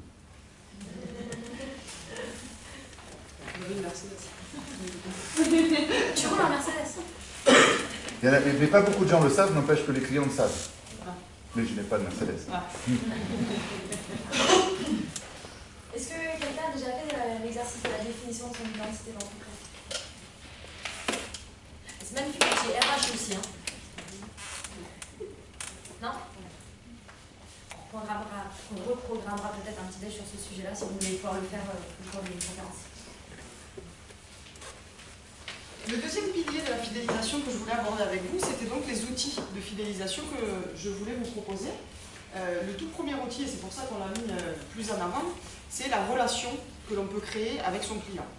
Donc on a vu la personnalisation de l'offre, c'est une chose, mais derrière, le client, comme je vous le disais en début de petit déjeuner, ce qu'il vient chercher chez vous, c'est le rapport qualité-prix. Bien sûr, il vient acheter quelque chose et il attend derrière une certaine qualité et un retour, mais ce qu'il vient chercher chez vous aussi, c'est une expérience client. Et donc cette relation de qualité, on va le dérouler tout à l'heure, vous allez voir en quoi ça consiste et comment vous pouvez la mettre en œuvre, cette qualité relationnelle avec votre client et par quel biais. Le deuxième outil de fidélisation que l'on voulait développer avec vous, c'était de quelle manière puis-je enchanter mes clients. Leur proposer une prestation qui colle à leurs attentes, super, mais comment je peux faire pour que mes clients soient enchantés de ma prestation et reviennent systématiquement chez moi et pas chez le concurrent. Le troisième outil, c'est comment je peux faire pour inciter au réachat. Donc là, je vous donnerai quelques pistes que je vous proposerai, que vous pourrez mettre en place dans vos différentes entreprises pour inciter au réachat vos clients. Ensuite, on parlera mais rapidement du CRM. J'avais dit qu'on n'en parlerait pas, mais on a quand même prévu une petite slide sur le CRM. Et enfin, je pense que là, ce sera plus Emmanuel qui vous présentera la manière dont vous pouvez garder le contact avec vos clients, puisque là, c'est plus de son ressort que de nous. Le premier outil de fidélisation que je voulais développer, c'est donc la relation de qualité. La relation de qualité, qu'est-ce que ça veut dire? Prenons un exemple. On va toutes chez le coiffeur, tous aussi j'imagine, mais plutôt les dames, c'est pour ça que je dis toutes en premier. Et tout le monde connaît certainement la marque Begin. Aujourd'hui, quand on va chez Begin, ben, on ne va pas simplement se faire couper les cheveux. On va chez Begin, on a notre coiffeur attitré, il nous installe dans le salon, pas forcément tout de suite à l'endroit où il va nous couper les cheveux, au niveau du siège, et il discute avec nous. Comment allez-vous? Comment ça s'est passé au niveau de votre dernière coupe de cheveux? Qu'en ont pensé vos amis, votre mari? Comment vous vous sentez avec cette nouvelle coupe? Est-ce que vous souhaitez qu'on fasse différemment? Regardez, je peux vous proposer de nouveaux modèles, de nouveaux catalogues. Qu'est-ce que vous avez comme ressenti? Voilà moi, qu'est-ce que je vous propose? Plusieurs propositions. Qu'est-ce que vous en pensez? Quelles propositions on prend? Aujourd'hui, on va plus simplement se faire couper les cheveux chez Begin. On va un petit peu se confier à notre coiffeur. Alors vous allez me dire, certaines le faisaient déjà au préalable, parce que c'est vrai qu'en général, quand on est coiffeur, on a une grande écoute envers ses clients.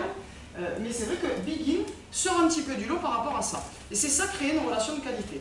Aujourd'hui, le client, il n'attend pas simplement d'être renseigné pour le produit qu'il vient acheter ou la prestation, il attend d'être conseillé, d'être nursé, d'être accompagné dans son acte d'achat. Et c'est ça qu'il faut que vous arriviez à faire avec le personnel qui est en contact avec vos clients. Alors bien sûr, ça sous-entend derrière une politique de moyens.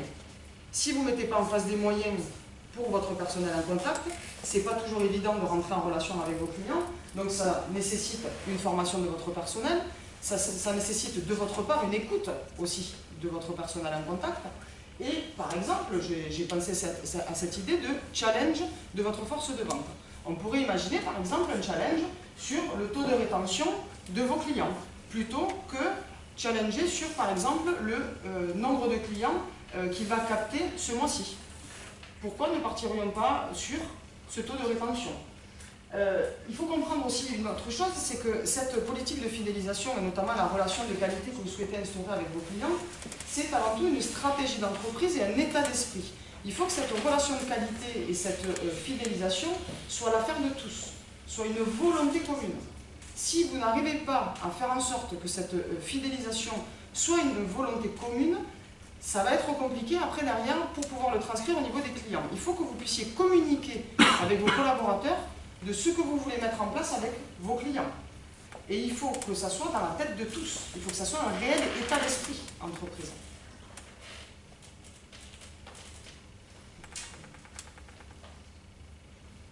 Alors, donc, du coup, j'enchaîne sur la notion de satisfaction et de fidélité. J'aime bien ce baromètre qui dit qu'en fait, il y a des clients qui sont insatisfaits, pas satisfaits, pas insatisfaits et satisfaits. Parce qu'en fait, comme je vous l'ai écrit, il est probable que vos clients soient simplement pas insatisfaits, et donc du coup, c'est ce qui fait que la moindre insatisfaction les ferait basculer de l'autre côté. Et donc, on confond souvent les notions de satisfaction et de fidélité. On part du principe qu'un client fidèle, il est satisfait. En fait, on se rend compte que, effectivement, un client satisfait a plus de chances de rester fidèle de votre entreprise. Mais qu'il existe de nombreux clients insatisfaits qui restent pourtant dans votre portefeuille. Et pour ça, il y a un exemple extraordinaire, c'est les assureurs. Est-ce qu'il y a un assureur dans la salle? Oh, bien au moins. Ça va, c'est l'un de mes plus vieux amis, donc il ne m'en voudra pas. Qui dans cette salle est capable de me dire « Je suis dans telle compagnie d'assurance parce que l'offre, c'est exactement ce qu'il me faut, parce que je suis super satisfait de mon assureur ». Qui dans cette salle a changé régulièrement d'assureur ces derniers temps? Un petit peu. Un tiers de la salle. En fait, on renégocie tous les ans ou tous les 2 ans. Moi, je renégocie tout le temps. Ouais, le on, tu peux le remplacer par le je, effectivement, parce que... Il suffit de faire des devis par d'autres... Voilà, donc mise en concurrence pour... Donc cela, ça veut dire réflexe. Tous les ans, je fais de la mise en concurrence. Autant l'attachement que tu as à ta compagnie d'assurance ou à ton assureur. Alors les assureurs, c'est... Parce que pour rembourser, là, ils ne sont pas concurrents. Okay. Je me débrouille un peu, elle s'appelle Marie-Laure.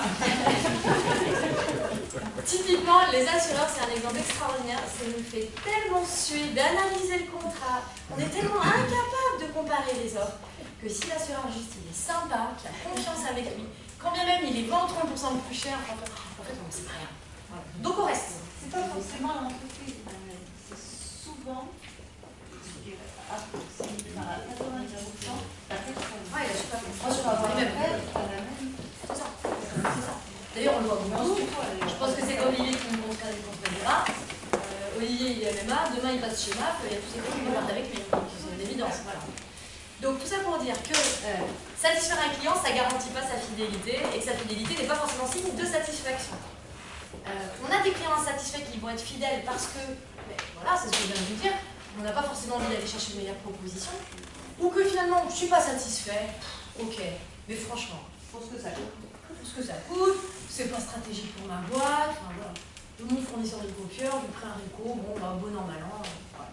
Fait chier d'aller appeler les gars ou de répondre ou de voir Epson qui va me faire des grandes démos pendant 15 ans, ça me saoule. Donc je reste chez Epson. Voilà. Et après, il y a des clients évidemment qui sont satisfaits mais qui vont quand même vous quitter, c'est ce que disait Stella. On est dans une ère du zapping. C'est fun de changer, je teste, j'essaye. Ça me coûte rien, j'aime ça. Ou alors, il y a cette fameuse sursollicitation des concurrents. Il faut que pour être sûr, c'est tellement aujourd'hui on a tellement besoin d'être rassuré qu'on a fait le bon choix, qu'on va aller voir ailleurs, quitte à perdre un peu du temps, de l'argent ou de la qualité, mais quand on revient, eh ben on se dit ah c'est bon, je suis au bon endroit. Et là ça y est, on se met fidèle. Et quand vous êtes le fournisseur qui se fait abandonner pour aller tester, c'est vrai que c'est très très dur. Alors après, vous récupérez le client ou vous le récupérez pas selon votre ego. Mais en tout cas, c'est quelque chose qui arrive. Et alors je vais juste faire une dernière présentation sur la partie fidélisation et satisfaction. Qui dans cette salle a des clients moyennement satisfaits? Qui dans cette salle a des clients satisfaits? Allez, un tiers de la salle. Le monsieur lève la main, mais timidement. Qui dans cette salle a des clients très satisfaits? Il y a tout un tiers qui ne sait pas. Quel est le niveau de cette satisfaction de ces clients? En fait, quand bien même vous aurez tous des clients très satisfaits, ça vaut rien. Un client très satisfait. C'est global de ce que tu parles. Il y a la satisfaction, Bien sûr. Je pense qu'on a tous des clients moyennement Voilà. satisfaits et très Bien sûr. satisfaits. L'idée, c'est de dresser des grandes Très tendances. satisfait. Vous imaginez bien que sur une heure et demie, on est quand même obligé de faire quelques coups de franche. C'est sur le concept, en fait, qu'on veut vous interpréter. En fait, à la base, notre client, il a des attentes. Qu'on a représentées comme ça, sous la forme d'un baromètre. Ça, c'est ses attentes qui font que si vous lui répondez, vous répondez à ses attentes, il a une réaction neutre. Si vous êtes en dessous, il est en insatisfaction. C'est les attentes qu'il a formulées, liées à votre capacité, lors de l'entretien d'avant-vente, d'avoir écouté. D'ailleurs, on pose la question à notre client. Qu'attendez-vous? Il nous donne ses critères, on y répond. Ce qui va se passer ensuite, c'est que si vous êtes bon, vous allez faire en sorte que votre client perçoive non seulement que vous avez répondu à ses attentes, mais vous allez lui donner une perception de la qualité de l'offre et de la relation qui va lui permettre de créer ce fameux niveau de satisfaction. J'ai acheté un stylo Bic bleu, ah oui, c'est un stylo Bic bleu. Par contre, je suis particulièrement satisfait parce que il est très agréable à tenir. Donc j'ai un avantage concurrentiel que j'ai réussi à faire percevoir à mon client. Une force pour un produit. Après, ce qui est souvent un axe d'amélioration dans nos boîtes, c'est que la réalité de ce que vous offrez est encore bien supérieure à ce que le client a pu percevoir. Donc ça, c'est ce qu'on appelle la différence entre la valeur réelle et la valeur perçue. Quel dommage de perdre un client parce qu'il ne s'est pas rendu compte à quel point notre offre elle était géniale. Mais finalement, est-ce qu'on lui a expliqué? Est-ce qu'on l'a valorisé? Est-ce qu'une fois qu'il utilise nos produits et nos services, on le lui rappelle à quel point c'est vraiment mieux chez nous qu'ailleurs? Il y a toujours une différence, un décalage. Puis le dernier point, c'est pour ça que de manière un peu poil à gratter, je disais qu'un client très satisfait, ça vaut rien. C'est qu'en fait, notre client, il n'a pas que des attentes, il a des désirs. Ces désirs, ils sont immenses. Ils sont éminemment subjectifs. Et si on arrive à entendre ces désirs, au moins dans leur globalité, on ne va plus être en satisfaction, on va être en pleine satisfaction, c'est ce qu'on appelle la zone blanchante. Donc c'est ce qu'on va pouvoir lui amener en plus, on appelle en marketing de la sous-valeur. C'est au-delà de j'achète une layette pour mon bébé sur internet, je reçois le colis avec la layette, et bien il se trouve que j'ai un petit mot sympa de la vendeuse qui a fait le paquet et qui dit votre bébé, vous prévoyez d'accoucher telle date, et je vous souhaite bonne chance. C'est le petit mail qu'on va recevoir de cette vendeuse une semaine après l'accouchement en disant c'est bon, ça y est, vous avez accouché, tout s'est bien passé, et la layette elle lui va bien, à l'occasion faites une petite photo, envoyez-la moi. Voilà. Et qui fait ça? Et ceux qui font ça, ils en chantent pas. C'est des petites attentions. Ça peut être, je te passe la parole, c'était là. Oui. Par rapport à les désirs clients, pour revenir sur ce que disait Emmanuel, le désir client, il n'est pas forcément toujours exprimé et verbalisé. Donc c'est à nous, justement, en créant cette relation dont on parlait tout à l'heure, d'aller chercher ce désir client et de savoir quel est ce désir client. Et proposer des services complémentaires, proposer des informations, proposer de la formation à vos produits ou à vos prestations, tout ce que le client désire mais ne sait pas le dire, ou ne vous le dit pas tout simplement parce qu'il n'y pense pas ou parce qu'il ne pense pas vous le dire sur le moment. Et j'ai pris l'exemple notamment d'American Car Wash par exemple, ou de logiciels différents. Mais prenons d'abord l'exemple d'American Car Wash, vous connaissez peut-être le laveur de voiture. Aujourd'hui, quand on va chez American Car Wash, ce que nous propose American Car Wash, c'est aussi de nous faire changer notre pare-brise, et en plus, il nous prend en charge la franchise. Donc des choses auxquelles on n'avait pas forcément pensé, mais qu'on aurait peut-être voulu, mais aujourd'hui, American Car Wash le propose.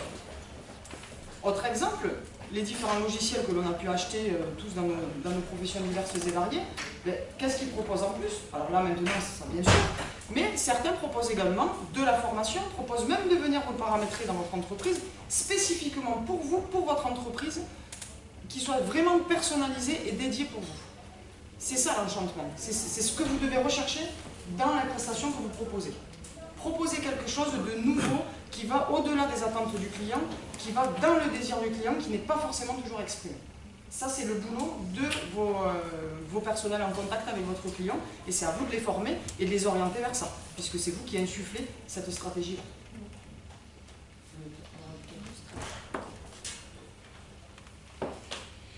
Le troisième outil de la fidélisation client, donc, c'était comment je peux inciter mes clients à racheter chez moi.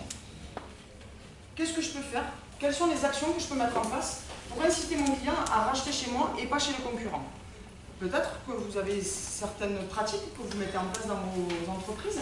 Est-ce que quelqu'un veut nous faire partager certaines pratiques?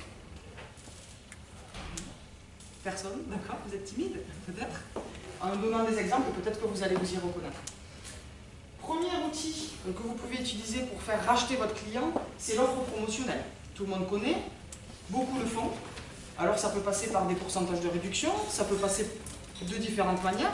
J'ai pris l'exemple d'Ilti, je ne sais pas si vous connaissez Ilti, c'est une marque d'outillage artisan.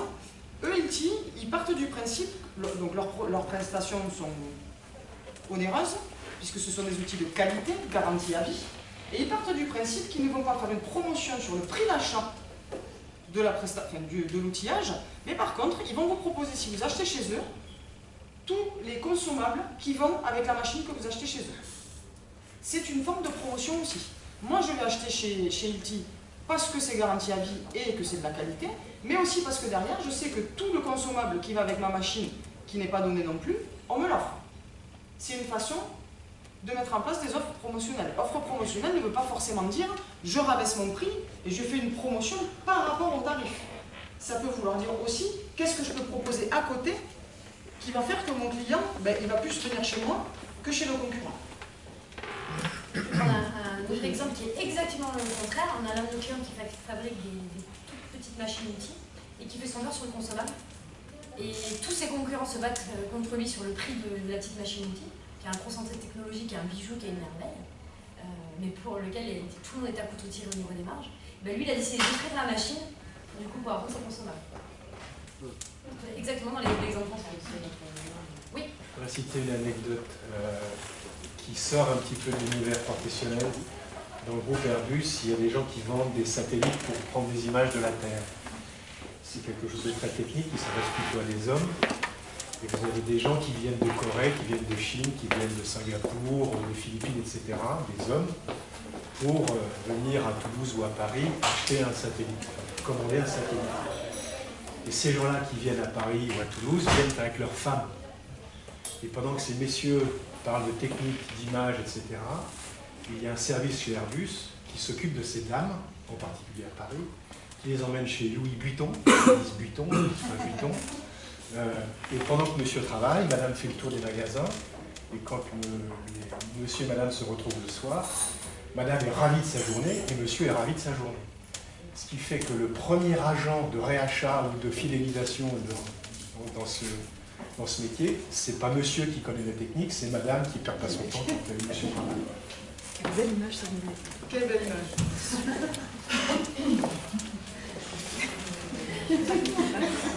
Dans le tourisme, ça se fait aussi. C'est-à-dire que le monsieur vient pour un séminaire, par exemple, et dans la proposition en tant qu'hôtelier, on propose aussi quelque chose aux dames, une excursion, un soin ou autre. Apparemment, les dames connaissent bien. Les magasins se passent au nord pour des caricatures totales de la web. Regarde un exemple de femme qui lance monsieur. Moi, je veux bien gérer cette partie-là. À l'inverse, à New York, dans certaines boutiques, maintenant, tu as des coins shopping pour les dames et pour les messieurs, tu as un coin avec des fauteuils club, les magazines de voitures, les cafés, les machins. Et comme ça, les mecs, ils s'assoient devant la télé, ils ont les écouteurs, ils font rien pendant une demi-heure. Et comme ça, ils sont contents de venir faire du shopping. C'est pas faux, c'est la bonne Avec un bon verre de mat. Voilà, par rapport à ce réachat, deuxième possibilité, programme de fidélité. Alors tout le monde connaît les programmes de fidélité, notamment des hôteliers, pour ne pas les citer le groupe Accor. Mais programme de fidélité ne veut pas forcément dire carte de fidélité, ça peut passer par diverses formes. Est-ce que vous avez des programmes de fidélité dans vos entreprises ou par rapport à vos différentes prestations? Personne ici a des programmes de fidélité? Non, c'est quelque chose qui se fait facilement. Oui, par exemple, sur la partie cabinet de recrutement, le client a plusieurs personnes à recruter sur les mêmes postes. Au bout d'un moment, on va faire un tarif dégressif sur le volume de collaborateurs recrutés. C'est intéressant ce que dit la dame parce que c'est des choses qui ne sont pas communes en général sur un cabinet de recrutement d'avoir une idée de programme fidélité, c'est vrai que c'est quelque chose auquel on n'aurait pas forcément pensé. Donc c'est intéressant ce que vous dites. D'autres personnes peut-être qui ont des programmes fidélité dans... Non. Ça c'est quelque chose qui se fait assez facilement. Donc c'est peut-être des choses auxquelles vous pouvez penser dans vos différentes entreprises par rapport à vos différentes prestations. Autre outil pour inciter vos clients à acheter chez vous, c'est l'exclusivité, la reconnaissance. Il y a certaines enseignes aujourd'hui qui proposent une reconnaissance client, c'est-à-dire qu'on va vous classifier en fonction de l'achat que vous faites dans l'entreprise. Alors monsieur connaît bien si c'est chez MMA, je pense, ce système-là. C'est-à-dire que plus vous achetez dans l'entreprise et plus vous êtes considéré entre guillemets. Donc j'ai cité MMA qui le fait, j'ai cité Sephora qui le fait également. Donc si vous achetez un certain nombre, vous avez un certain nombre de points qui se déclenchent, et en fonction d'un certain nombre de points, au départ vous êtes carte blanche, ensuite vous êtes carte noire, et puis vous passez ensuite carte or. C'est un système que vous pouvez mettre en place. Alors le but, c'est aussi de le communiquer à vos clients, c'est-à-dire leur montrer que vous les reconnaissez en tant que consommateurs chez vous, et qu'ils sont plus consommateurs que d'autres, et que donc vous les remerciez de leur fidélité et d'avoir acheté chez vous dans votre établissement. C'est un système qui peut se mettre en place très facilement, qui n'est pas forcément plus coûteux qu'un autre, et qui est utilisé dans des grandes enseignes. Peut-être, monsieur, vous voulez nous expliquer ce que vous faites chez MMA par rapport à ce système? C'est particulier parce que je ne fais pas vraiment d'assurance professionnelle pour l'assurance à personne, principalement. Donc là, le programme, en fait, il est surtout sur le volume d'un cours qu'on peut capter, de prime, de fidélité ou sur le volume. Donc on joue sur le volume. On va privilégier aux clients qui apportent beaucoup d'argent, en fait, tout simplement, qui ont un cours beaucoup d'épargne, plus que quelqu'un qui en apporte moins. Voilà, c'est sur le volume. Et après, je sais que mes collègues sur l'auto, par exemple, il y a des bonus à vie, des choses comme ça, qui fait que si on reste 3 ans, effectivement, on maintient son bonus, même si on a une signe. Par exemple. Et justement, pour prendre l'exemple de l'assurance de tout à l'heure, pour rebondir sur ce que dit monsieur, j'étais chez MMA, et un jour je vais voir mon conseiller MMA en me disant tiens, nous avons beaucoup de contrats chez vous, peut-être que nous pourrions en parler. Et c'est comme ça que j'ai su que j'étais reconnue avec un laurier particulier, et c'est comme ça que j'ai su qu'on mettait en avant le nombre de contrats que je pouvais avoir chez eux par rapport à d'autres clients, et ce qui m'a donné moi déjà plus confiance à mon conseiller, et ce qui m'a donné surtout envie de pouvoir négocier avec lui, et de me dire j'ai un poids maintenant sur lui, et presque de prendre l'ascendant du coup, de dire j'ai un poids sur lui, je peux négocier puisque je suis reconnu en tant que tel. Et c'est vrai qu'aujourd'hui le client il le recherche ça, il se dit moi j'achète chez vous, j'ai un certain volume d'achat chez vous, qu'est-ce que vous pouvez faire en échange pour moi, pour que je reste chez vous et que je continue à acheter chez vous. Je vais prendre un exemple qui est non plus sur le critère prix mais plutôt sur le critère passion et émotion. On travaille historiquement pour le groupe Decathlon, et notamment pour une marque qui s'appelle Shulanka, qui est spécialisée cycle montagne, où en fait la clientèle, c'est les concurrents du vieux camper, c'est uniquement des passionnés cycle montagne. Donc on n'est presque plus sur une question de tarif, on est sur une question d'avoir le dernier produit qui d'un point de vue technologique du vélo va faire ci ou va faire ça, ou les derniers crampons, du dernier bâton, etc. Et eux, leur façon à eux de créer cette exclusivité, cette reconnaissance client, c'est de faire des ouvertures spéciales en nocturne, privatisées, ou parce que vous êtes un bon client, parce que vous avez beaucoup prescrit, parce que vous avez beaucoup acheté, il y a les deux critères, ou que vous êtes beaucoup prescrit ou beaucoup acheté, vous allez pouvoir venir voir en avant-première les nouveaux produits qu'on imagine référencer et qu'on vient de référencer. Donc c'est aussi ouvrir les coulisses, ça peut être ça une façon de reconnaître le client. Autre outil pour faire réacheter votre client, le partenariat, l'offre de certification. C'est-à-dire faire en sorte que vous ouvrez à vos clients la possibilité d'acheter ou une catégorie supérieure ou une autre catégorie dans la gamme de ce qu'ils choisiraient habituellement. Qu'est-ce que vous lui proposez en plus par rapport à ce qu'il achète habituellement? Je vous donne un exemple. Dans l'hôtellerie, par exemple, quand vous allez réserver une chambre d'hôtel, que vous arrivez dans un hôtel, très souvent on vous propose de prendre la chambre supérieure. Parce qu'il y a de nouveaux services, parce qu'elle est plus spacieuse, parce qu'elle répond mieux à vos attentes et à votre personnalité, parce que l'hôtelier vous connaît de mieux en mieux et vous dit tiens, vous avez réservé la chambre standard, monsieur, pourquoi pas vous ne prendriez pas la chambre supérieure, parce qu'elle correspondra mieux à votre séjour, parce que vous êtes là plus longtemps que quelqu'un d'autre, par exemple, et moi je vous conseille de prendre cette chambre-là. C'est ça aussi fidéliser votre client, c'est savoir, encore une fois, hein, s'adapter à ce client et lui proposer, qu'est-ce que vous pouvez lui proposer en plus qui peut correspondre à ses attentes. C'est ce qu'on appelle le cross-selling ou l'upselling. Le cross-selling, donc, c'est proposer des offres complémentaires auxquelles on n'avait pas forcément pensé, et l'upselling, c'est le surclasser, entre guillemets. Juste, je rebondis sur un truc un peu paradoxal qu'on commence à voir, qu'on appelle le downselling. C'est au lieu de perdre un client, c'est lui faire une nouvelle proposition qui soit d'un niveau inférieur de ce qu'il a l'habitude d'acheter. Parce que justement, on a conscience qu'il n'a plus les moyens ou qu'il n'a plus les besoins de. Et ça, c'est un sacré effort que d'arriver à faire diminuer en niveau de gamme, parce que finalement, on respecte notre client et on privilégiera la relation, le fait de le maintenir, parce que demain, peut-être qu'il ira mieux. Parce que peut-être qu'il va nous recommander en voyant cette honnêteté intellectuelle et commerciale. Il faut qu'on accélère. Oui, je l'ai remarqué. C'est pas potentiel. Autre outil de réachat, le parrainage.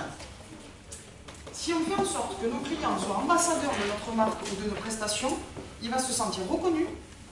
Très souvent, en plus, vous allez lui proposer quelque chose s'il vous recommande. Et en plus, on propose quelque chose au filleul. C'est ce que fait notamment Soch. Et c'est ce que vous pouvez faire dans vos différentes entreprises. C'est quelque chose qui est très facile à mettre en place également. Et vous pouvez très bien, c'est en quelque sorte responsabiliser vos clients et évaluer leur implication dans l'achat de vos prestations. Et donc ça, c'est quelque chose qui se fait très bien aussi. Je crois qu'on arrive sur une des dernières choses que je voulais vous proposer par rapport au réachat, c'est le service client, dit le service après-vente. Toujours penser que nous sommes là pour le client avant qu'il achète, nous sommes là au moment où il achète, puisque nous le conseillons, nous essayons de le conseiller, de le nurser et de l'accompagner, mais pensez surtout après l'achat. Je suis sûre qu'on est tous pareils, je suis sûre qu'au moins une fois, vous avez eu le sentiment de vous dire « ouais, ça y est, maintenant j'ai acheté, c'est bon, il s'en fout, il se soucie plus de moi, finalement. » On est tous à avoir eu ce sentiment, j'imagine, au moins une fois. Pensez, mettez-vous à la place de votre client et dites-vous « mon client, il a acheté chez moi, j'ai eu du mal à ce qu'il rachète chez moi, j'ai mis de l'argent, j'ai mis du temps, ça m'a pris beaucoup d'énergie.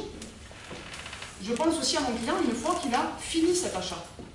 Et j'évalue sa satisfaction, c'est l'objet des prochaines slides, et je fais en sorte de me rendre compte si c'est l'utiliser, est-ce que je peux lui proposer une formation, est-ce que je peux lui proposer de l'accompagner dans l'utilisation de l'achat qu'il a effectué par exemple.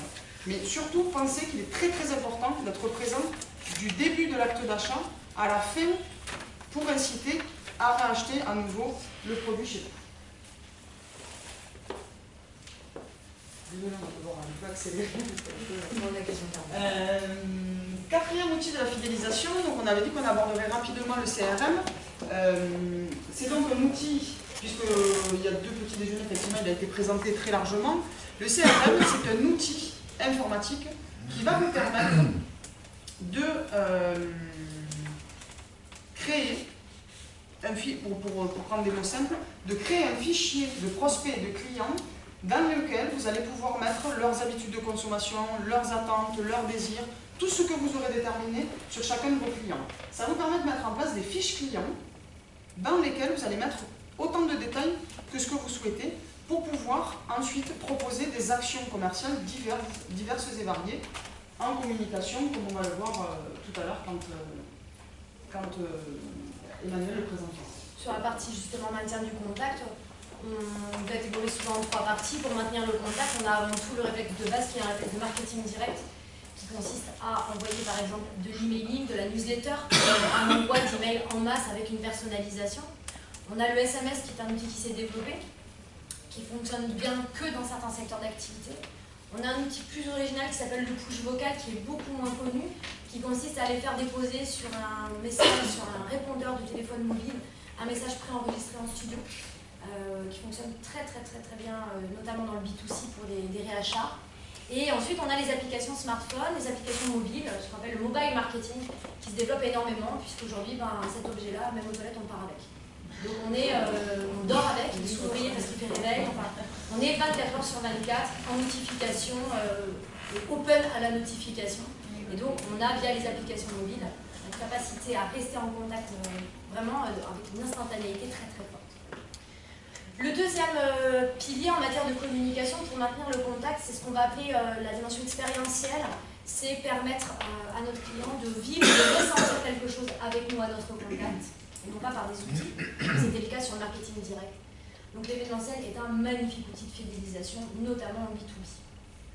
Donc qui va permettre, sur une unité de lieu et de temps, de partager un moment unique qui ressemble à votre entreprise et où on va pouvoir le valoriser, le reconnaître, votre client, dans son statut de client.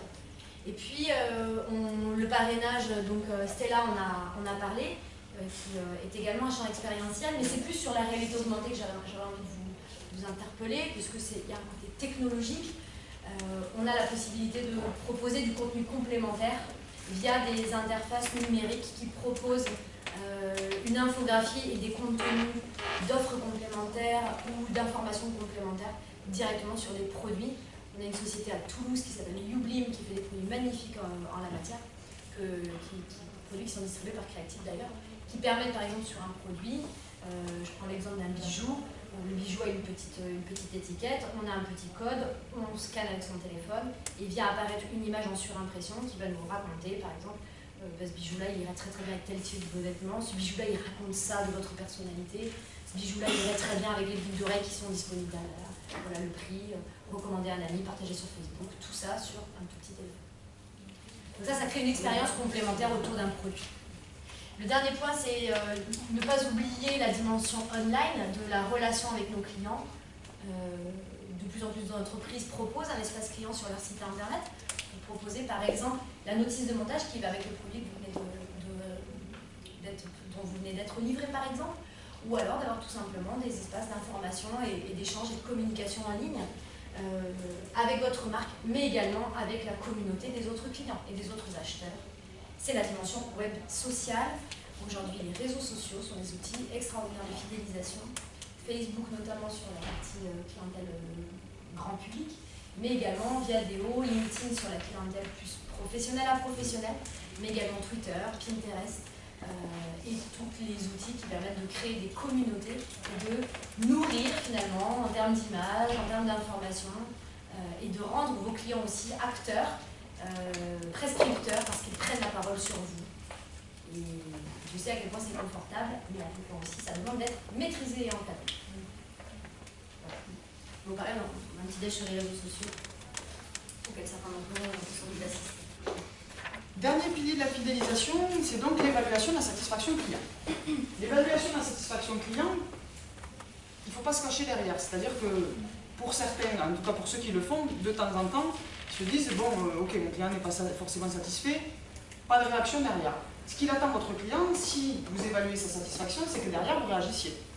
Donc ça sous-entend que si vous décidez d'évaluer la satisfaction de vos clients, derrière, vous avez prévu aussi d'adapter votre offre et de réadapter votre proposition.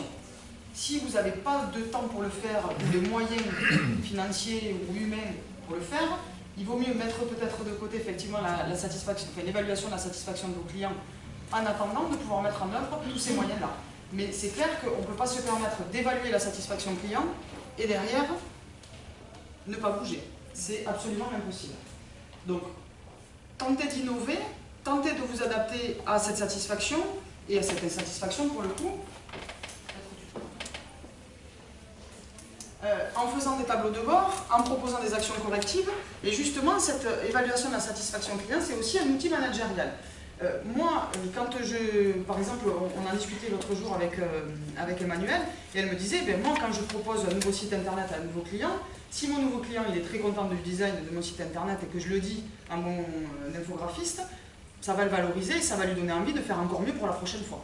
Donc c'est en ce sens-là qu'on veut dire qu'une évaluation de la satisfaction client, c'est aussi un outil managérial. C'est pas simplement pour vous adapter à la demande de votre client, c'est aussi pour booster la motivation de vos équipes. Et donc on peut peut-être mettre la dernière diapo qui est assez parlante. Voilà, quand on décide d'évaluer la satisfaction de ses clients, c'est pas pour se cacher après derrière les résultats.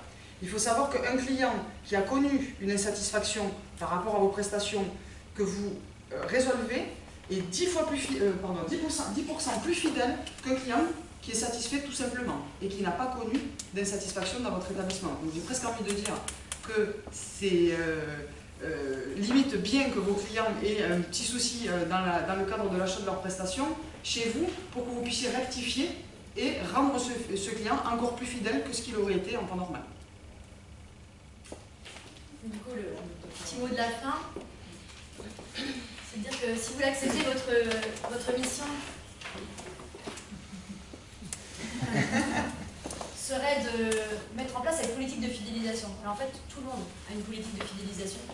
Mais est-ce qu'on l'a pensée, est-ce qu'on l'a écrite, est-ce qu'on l'a formalisée et surtout est-ce qu'on l'a communiquée avec l'ensemble de nos collaborateurs et pourquoi pas parfois avec aussi nos parties prenantes externes que sont les fournisseurs qui contribuent aussi à la qualité de notre offre.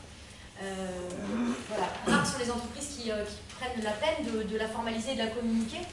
Et puis on a envie de vous dire aussi, restez vraiment en veille par rapport à ce que font vos concurrents. Parce que vous pouvez avoir une politique de fidélisation très bien léchée. Vous pouvez aussi avoir un train de retard, parce que vous êtes peut-être une TPE ou une PME, et que peut-être que votre concurrent c'est des grands groupes qui ont un service marketing très dense. Et donc du coup qui, logiquement, par une loi mécanique de ressources, peuvent très facilement être plus innovants que vous. Donc veillez vraiment à comprendre et à savoir ce qu'ils font. Et puis en aucun cas, s'il y a bien quelque chose qu'il faut bichonner dans la relation commerciale, là c'est le fait qu'il y ait une relation et pas seulement du commerce. Voilà.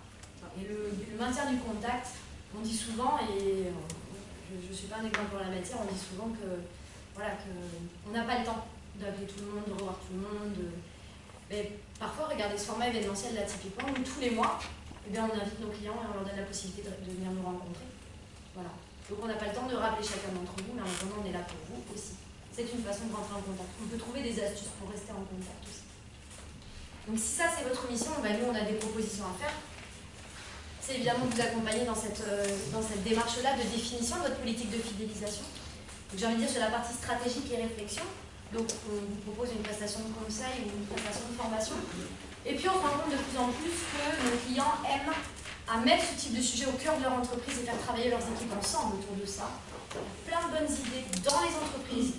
Les forces de vente glanent sur le terrain un certain nombre de pistes. Et puis ils sont eux-mêmes intrapreneurs parce qu'il en va aussi de la sécurisation de leur emploi et de la pérennité de leur boîte. Donc il y a de plus en plus de nos clients qui nous demandent d'animer des séminaires plutôt d'équipes orientées sur ces thématiques-là. Et puis ensuite, évidemment, on vous propose en appui avec Stella un panel de formation ou de prestations très opérationnelles sur la définition de ce que c'est qu'une politique d'offre, qu'est-ce que c'est que comment j'utilise les réseaux sociaux pour fidéliser ma clientèle par exemple, comment je mesure la satisfaction du client, comment j'excelle le téléphone lorsque je rappelle un client, je réactive un client perdu par exemple. Parce que c'est une technique de réactiver un client perdu. Il y a des mots à employer, il y a un ton à employer, et c'est un savoir-faire vraiment très opérationnel. Voilà, donc évidemment c'est à votre disposition. On vous remercie pour votre fidélité, pour ceux qui le prouvent déjà et pour tous ceux qui reviendront. Je pense qu'on aura plaisir à vous recevoir, on espère que ça a été efficace. Je ne sais pas quel est le timing. On est pas mal. On est pas mal. On a uniquement 5 minutes.